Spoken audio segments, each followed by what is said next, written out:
Hello, welcome to another video.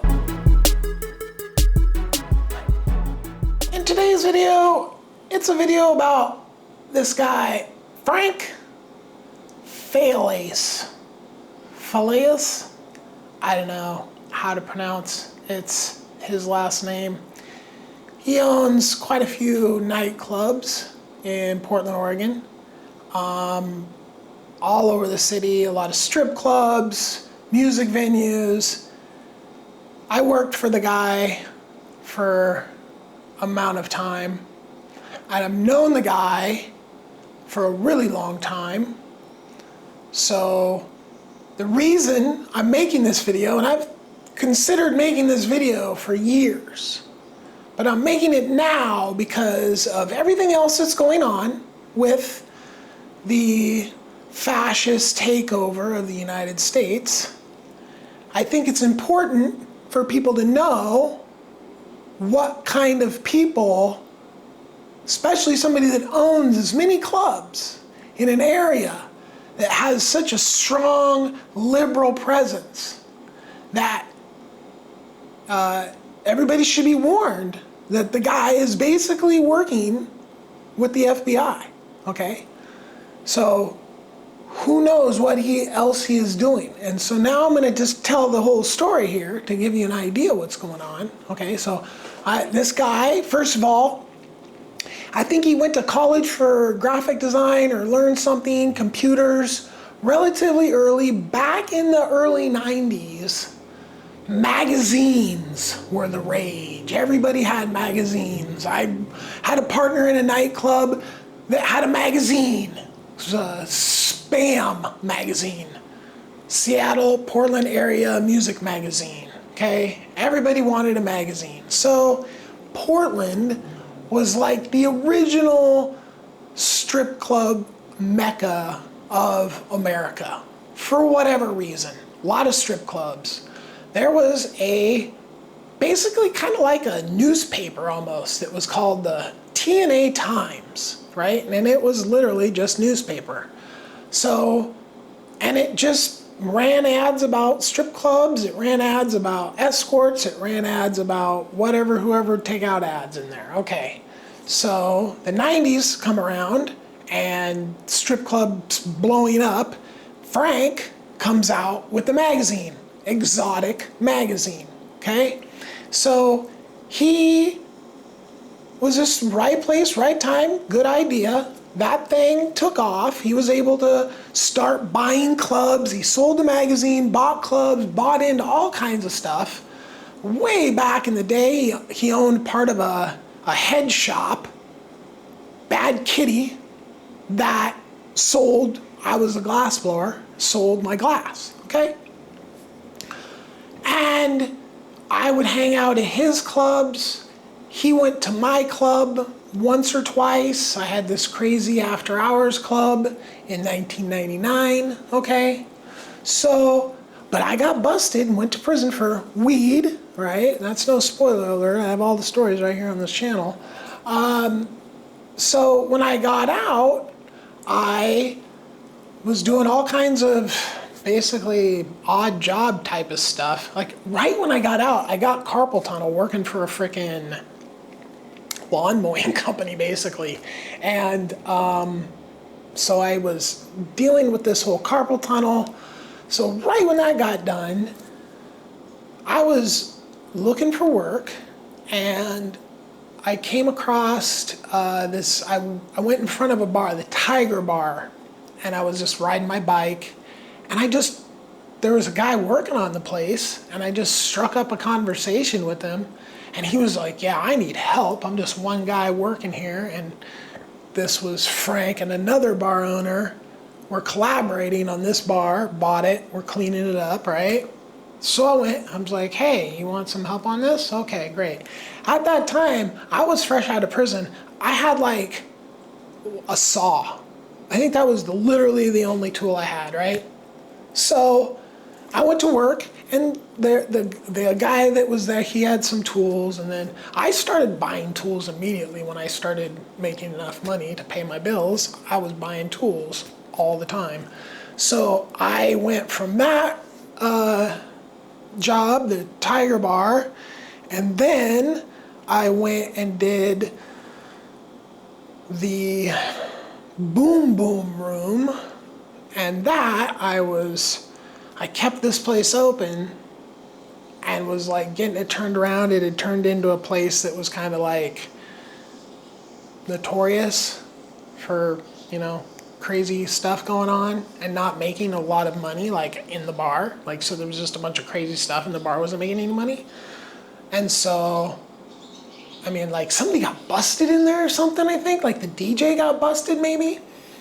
I don't remember exactly what. So now I was remodeling this bar in the middle of the night, getting it open every day, right? For a really long time, right? And I got that like all the way done, and then started working on another place, the Lucky Devil, which was this place that was just one of those places that just notoriously had just business after business after business after business would always be in this one spot, and they would always fail, right?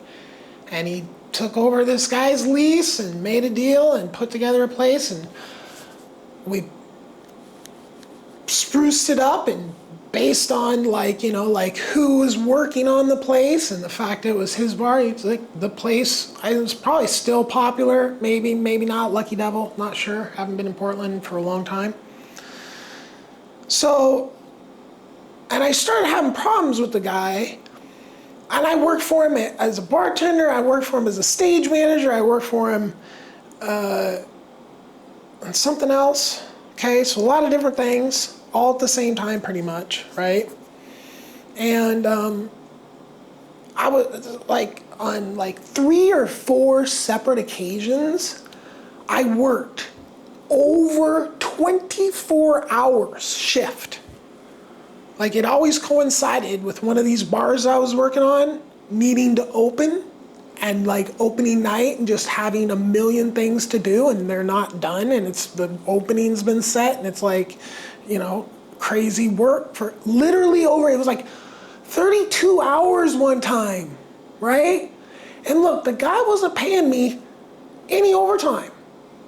He was like giving me drinks, but no overtime. Some drinks sometimes, okay?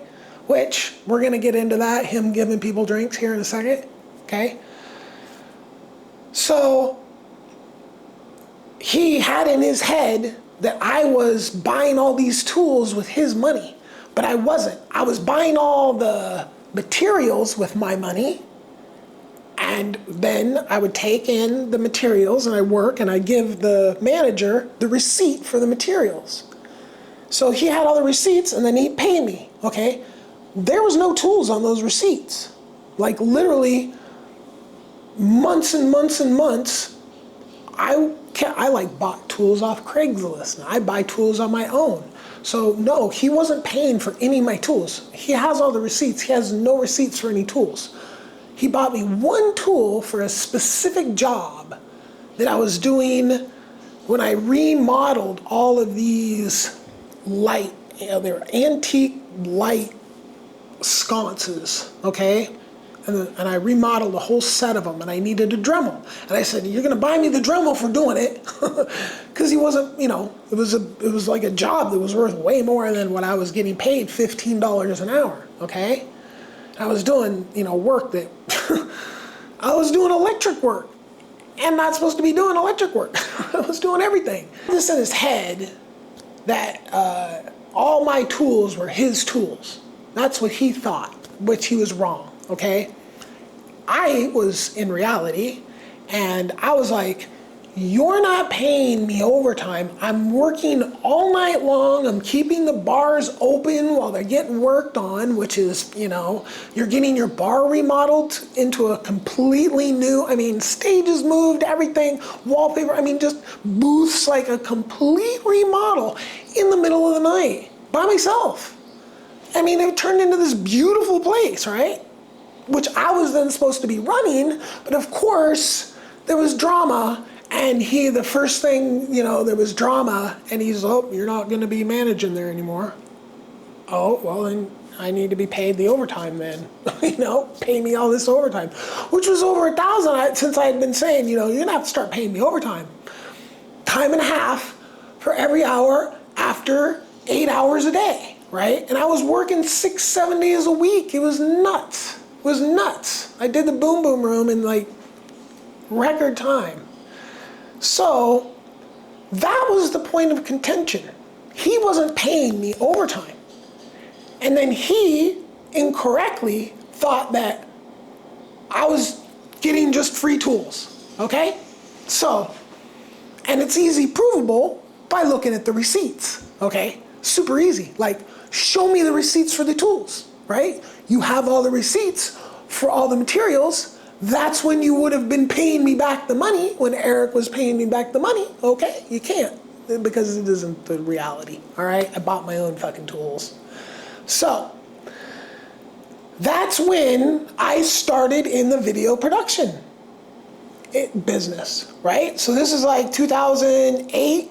I think I worked for him in like 2007 and 2008. But in the middle of that, I didn't work for him for a while because there was like this crazy, I'll put the story here, this crazy shit with bikers, and he just immediately threw me under the bus. Like, it had nothing to do with me. All these bikers show up at this freaking place, the Lucky Devil, one day. And when I was managing it, or bartending, slash, just out of nowhere, we were supposed to have like a barfly bus was coming. And just randomly, 2 biker gangs, like, I don't remember their names, had like a nuts, like dudes at the windows, like sitting in the middle of the room. I mean, something that looked like straight out of a movie. I was like, what is even going on here, right? Okay, so that happens. Nothing to do with me. I just happened to be there. Then I called security and was like, I'm here for these bikers, they're low with guns. Can I get armed security to come to the bar, please? Yeah, no. Yeah, I guess, what do we need? Just another guy with a gun now? I mean, it was nuts. Well, now, another biker gang is trying to question me, and I'm just like, this has nothing to do with me. I'm not talking to nobody. I'm not getting in the middle of everything. So then, the bikers are like coming in when I'm working. And like this other dude and yet another gang, which I'm not a gang person, comes in and says, oh, they know who you are, dude. It's all cool and all this. And I'm just like, and then Frank calls me on the phone and tells me that I'm the problem, that I'm the one that needs to stop talking about this. And I'm just like, there's fucking bikers in the bar making a big thing with another gang, and I'm the problem because I'm telling you about it? I mean, it was, so at that point, I was like, I dipped for a while.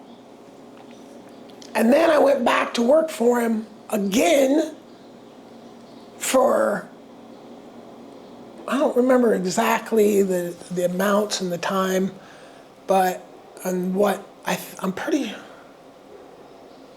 sure the biker thing was, I can't remember the chronological order of everything, but the bottom line is there was a time when I wasn't working. I went and did some other kind of work for a while, and then I went back and did work again.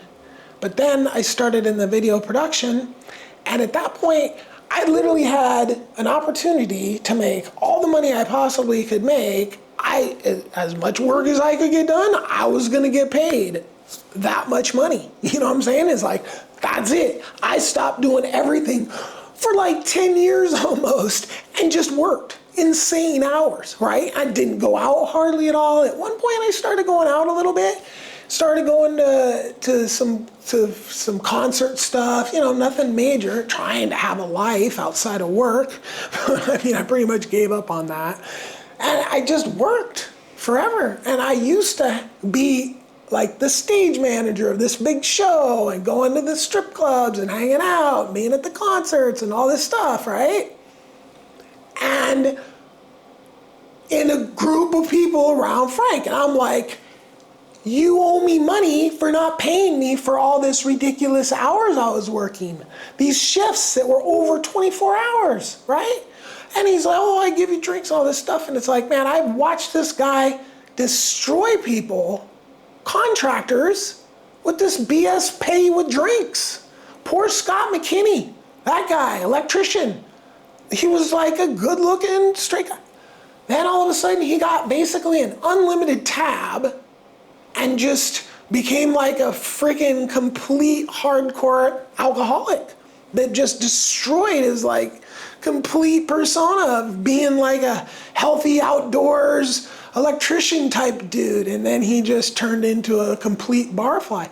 And that was because Frank was paying him in booze. And the guy's doing electrical work, you know, that was worth like 50 to 70 bucks an hour or something like that, and then getting paid in drinks. You know what I'm saying? Is like, the guy's tab was monstrous, you know? And then so Frank's paying him in drinks, and it's like, oh, he's making like drinks are like a 10 times markup. So he's paying a guy that's like 50 to 70 bucks an hour, you know, like 15 bucks an hour, 20 bucks an hour with drinks, and destroys the guy. Like, you know, like, well, if you're not gonna get your money, you're not gonna get paid until you drink it. So the guy became a complete, just horrible alcoholic just so he could get paid. All right? So now, here's the grand finale, right? Years later, I was, again, trying to have a little bit of a life, just went out to a strip club.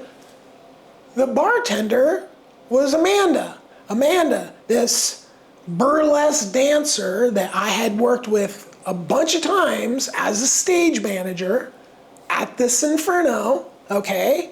That's how I knew her. She would dance with snakes. She would take snakes into a club with people and all this stuff. Like, I don't know, the animal stuff was always kind of, I didn't ever think it was a good idea to have animals in nightclubs. Doing the silk ropes or whatever performance like that, when you start bringing animals in to a nightclub, I just never thought, but that was her thing, right? I didn't book the talent, I worked with the talent. I didn't have a choice, and I wasn't gonna burn any bridges by saying, you know, it's probably not cool that your snake's in here and the tunes are so loud. You know, I mean, the ears, I don't know. I'm not an animal knower of all. I just think personally, I thought it was a bad call to have animals in nightclubs. So, she's a bartender. And it was like, she invites me to a pajama party. And I was like, I don't even have fucking pajamas. Literally, that was like the biggest contention, was like, and I found some in my prop room, and I had a robe, and I went to this thing, and it was so weird. It was just weird. There was this other, the other woman there, Gwen, that I know, from the same, she was also a performer. I don't remember exactly what she did. I think she was also a stripper. So I was really good friends with her ex-boyfriend, and they had a fight, and then he left town. So, you know, but yeah, so now it's this, and there was this one guy at this party that was just super creepy and just super weird. Like, it was just weird, right? Okay, well, I'll just cut to the chase. That super weird guy and another guy, at least one other guy, those were FBI agents. Okay, and this was all set up by Amanda. Now, why would Amanda do that, and where would she be talking to the FBI about me? That's where I know for a fact it has to be Frank, okay? Because they knew I was beefing with Frank over money. Not hanging out with him, not talking to him anymore because he owes me money, okay? So Frank, the FBI goes to Frank, fucking whatever horseshit lies they tell him, okay? Now he's basically working with the FBI against me, okay?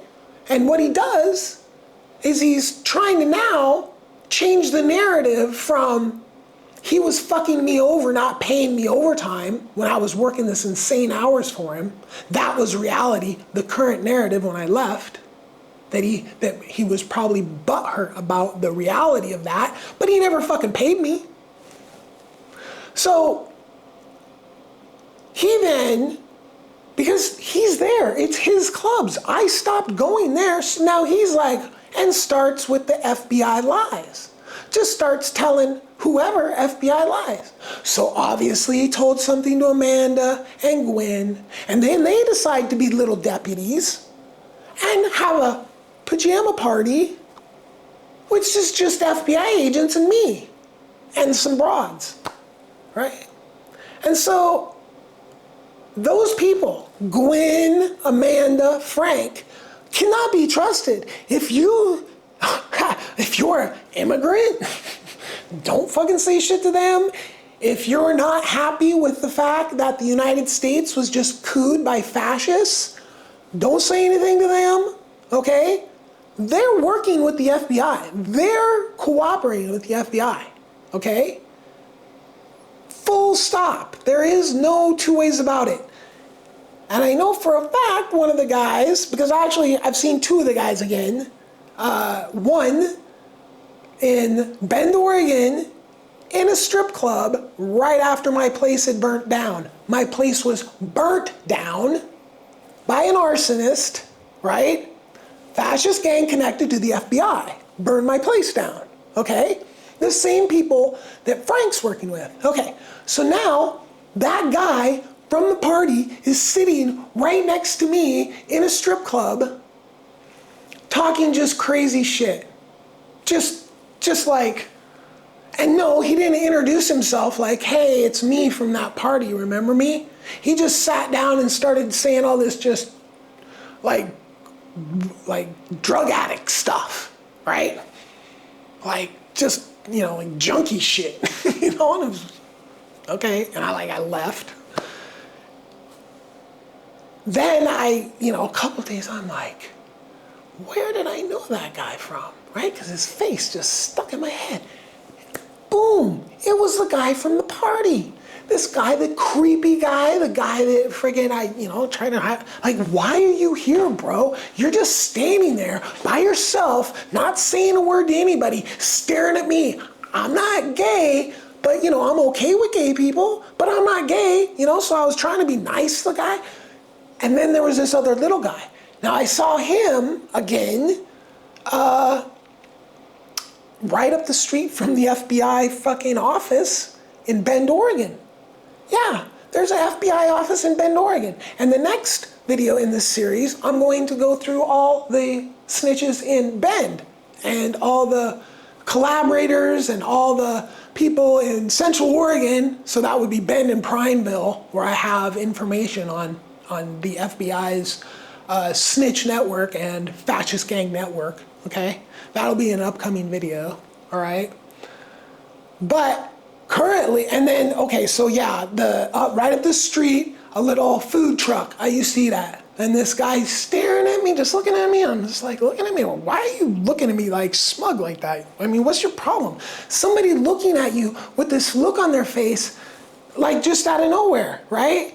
And it was like, holy shit, that's the guy from the party that brought the food in. There was all fancy food and all. There was like a pajama party, but you had to bring food and all this. I don't remember. I brought like some beer and whatever. But it was such a scam. It was such a, like, I hadn't been out doing anything for years, pretty much. I mean, I had done a few things, but hardly at all. I had worked just insane hours for so long that was pretty much all I did. And so it was like, okay, here's a lame ass party with hot chicks and creepy ass dudes, whatever, But those faces, they stuck in my head. Like, you know, they were so creepy and so weird. That's the FBI. Creepy, weird fascists. Okay, so, and Frank, Amanda, and Gwen are like this with the fascists, okay? So, just a warning out there to y'all. Peace, subscribe, and hit that like button. Thank you for watching my